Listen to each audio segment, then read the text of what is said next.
नमस्कार, मैं आपके साथ अंजना और आप देख रहे हैं ग्लोबल इंडिया टाइम्स न्यूज।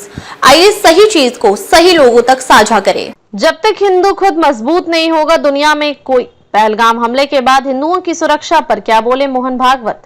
राष्ट्रीय स्वयंसेवक संघ आरएसएस के प्रमुख मोहन भागवत ने राष्ट्रीय सुरक्षा को लेकर कहा कि भारत के पास शक्तिशाली होने के अलावा कोई रास्ता नहीं है।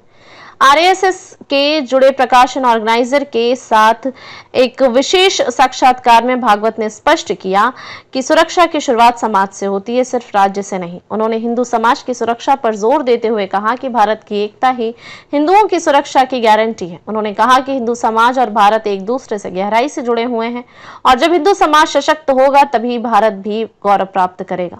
उन्होंने पड़ोसी देश में हो रहे हिंदुओं पर अत्याचार और मानवाधिकार संगठनों की चुप्पी पर भी सवाल उठाए। उन्होंने कहा जब तक हिंदू समाज खुद मजबूत नहीं होगा तब तक दुनिया में कोई उनके बारे में चिंता नहीं करेगा।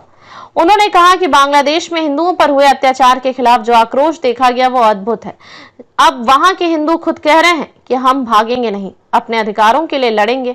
उन्होंने आगे कहा हिंदू समाज की आंतरिक शक्ति बढ़ रही है और संगठन का विस्तार इस शक्ति को और व्यापक रूप देगा।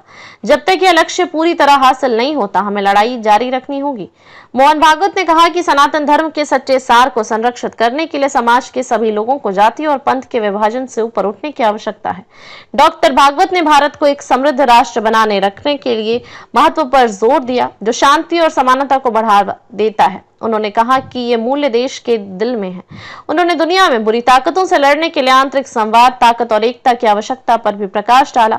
हिंदू धर्म के बारे में विशेष रूप से पूछे जाने पर आरएसएस प्रमुख ने कहा कि संपूर्ण हिंदू समाज को एकजुट करना और भारत को वैभव के शिखर पर ले जाना और अंततः इस परिवर्तन को पूरे विश्व में फैलाना। डॉक्टर हेडगेवार ने 1920 में ही इसकी कल्पना कर ली थी। इन्होंने कांग्रेस से यह घोषणा करने का आग्रह किया कि पूर्ण स्वतंत्रता या पूर्ण स्वराज्य हमारा लक्ष्य होना चाहिए और एक स्वतंत्र भारत को अन्य देशों को पूंजीवादी बंधन से मुक्त करने में मदद करनी चाहिए।